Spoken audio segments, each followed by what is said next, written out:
السلام عليكم ورحمة الله وبركاته. هذه القصة من قصص آكلين لحوم البشر، لكن البطل بهذه القصة حرمة. قصة صار لها ممكن نص قرن أو أكثر يتكلمون عنها الأولين. كان يقولون على طريق الحجاج اللي يجون من سوريا واللي يجون من تركيا، في مرة ساكنة ببيت على نفس الطريق هذا، فدائما يمرون هذا الحجاج. ذاك اليوم مروا من عنده حجاج كانوا طابخين لحم، فاستلفوا منها قدر، أخذوا منها القدر وطبخوا اللحم. قالوا بما أن حنا يعني استلفنا من الحرمة هذه قدر، تستاهل أن نبقي لها شوية لحم. وتدرون قبل يعني اللحم، يعني ما ياكل لحم إلا الواحد اللي كان غني وعنده فلوس، هذا زمان طبعا، لأن أول كانوا معتمدين أكثر شيء على التمر واللبن والماء يعني. فأكلت الحرمة هذه من هذا اللحم. طبعا قليل تاكل لحم، لكن اللحم اللي أكلته المرة هذه يا أخي طعمه لذيذ. أوكي، هي أكلت لحم قليل قبل، لكن مثل طعم اللحم هذا ما شافت مثل أبد، ما ذاقت مثل أبد اللحم هذا.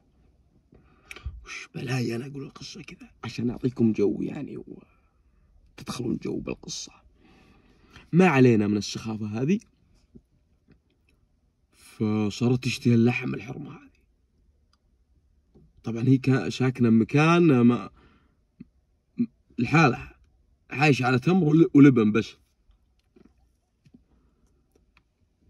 ذاك اليوم جاتها أختها مشيرة عليها،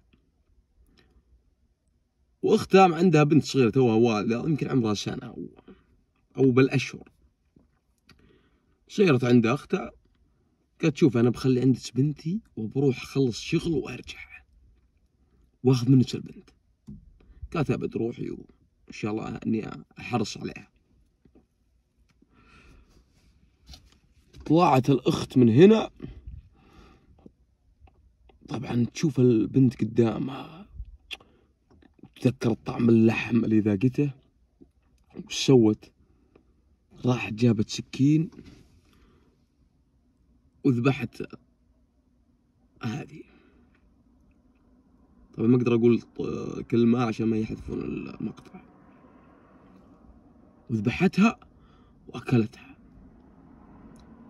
بعد ساعتين جت اختها على اساس تاخذ بنتها، هلا شافت ملابس بنتها وغرقانة بالدم.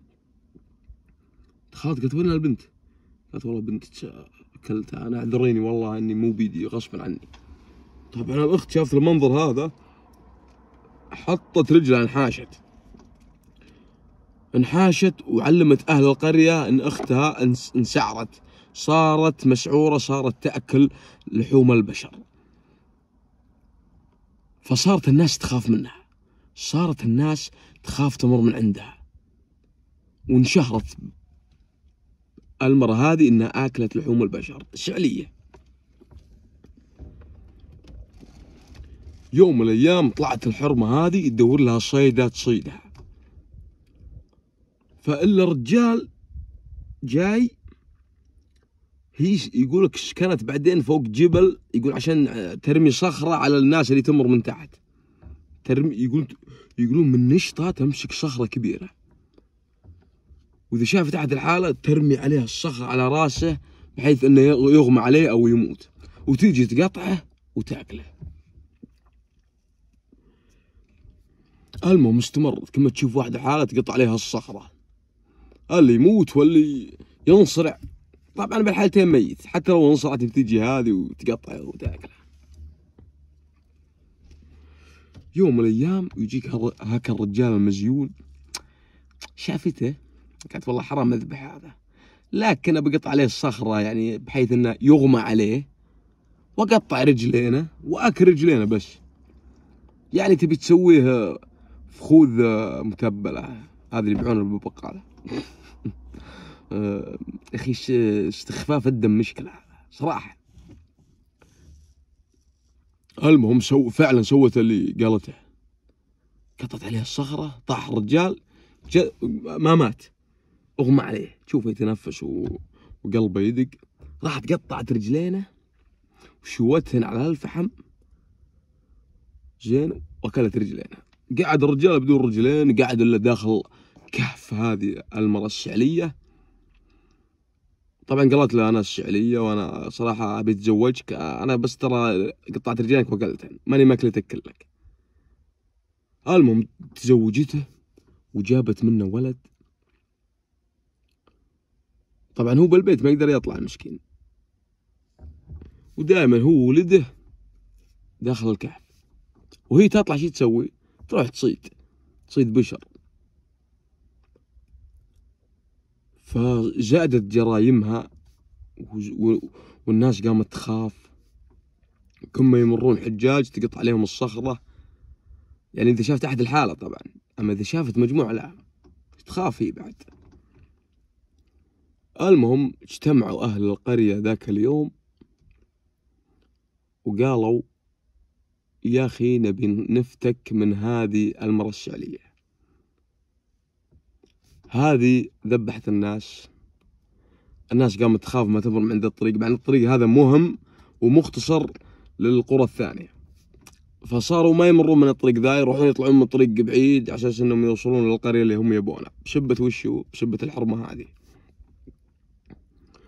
في هذه الأثناء ذاك اليوم هذه الشعلية نايمة بفراش وتشخر، ووجهها مرعب يخرع، وضروسها طوال من أكل اللحوم، وتشوفها ما تقول هذه آدمية، تقول هذه جنية أو شيء. ذاك اليوم الرجال يشوفها نايم ويتشعب. طبعا هو المسكين ما يقدر يمشي، قام يزحف، أخذ ولده معه وطلع برا الكهف. إلا هكا الرجال مار بحصان، قام يصوت الرجال يصيح وقف وقف. وقف له الرجال، قال بالله بك تاخذني لي قرية أنا وهالولد، شالفتك مثلا؟ قال أنا متزوج الشعلية هذه، تزوجتني وقطعت رجليني وكلتها. قال ركب حصان بس.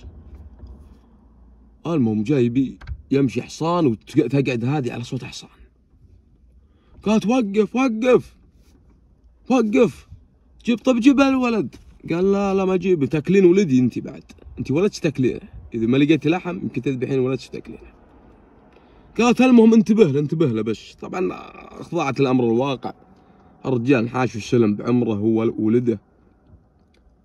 واهل القريه قاعدين يدورون شخص يقتلها وله مكافأة كبيرة.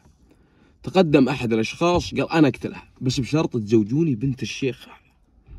قال الشيخ خلاص ان ذبحتها وجبت لي راسها بنتي لك. قال خلاص ازهل الامور، عطني بس يوم واحد وانا اجيب لك راسها. طبعا جهز عدته هذا الفارس الشجاع، وراح قرب عند كهف هذه الشعلية. طبعا شافته جهزت الصخرة على طول تبي تذبح، لكن هو تحسبه مثل الناس العاديين، لا، الرجل هذا فارس وعارف ايش قاعد يسوي، وعارف اسلوبها انها تقط الصخرة هو. فقطت الصخرة ما حشته، دخل عليها بالكهف. اول ما دخل يشوف شيفتها، اعوذ بالله من الشيطان، من اكل اللحوم البشر ومن سعره وتستعبل، تسولف وتسعبل. المهم ياخذ السيف هذا ويطير راسها، ياخذ راسه، يقول راسه من جاب لاهل القريه.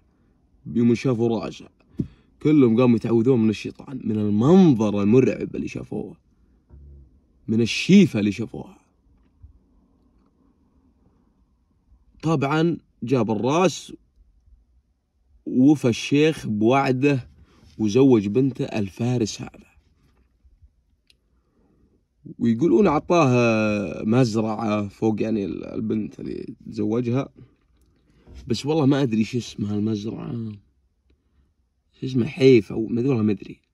المهم يقولون موجودة عند المدينة المنورة، أو إذا ماني غلطان طبعا معليش ترى معلوماتي مي أكيدة، لكن القصة هذه يقولون حقيقية وصارت يعني بأحد قرى حائل أو شيء كذا.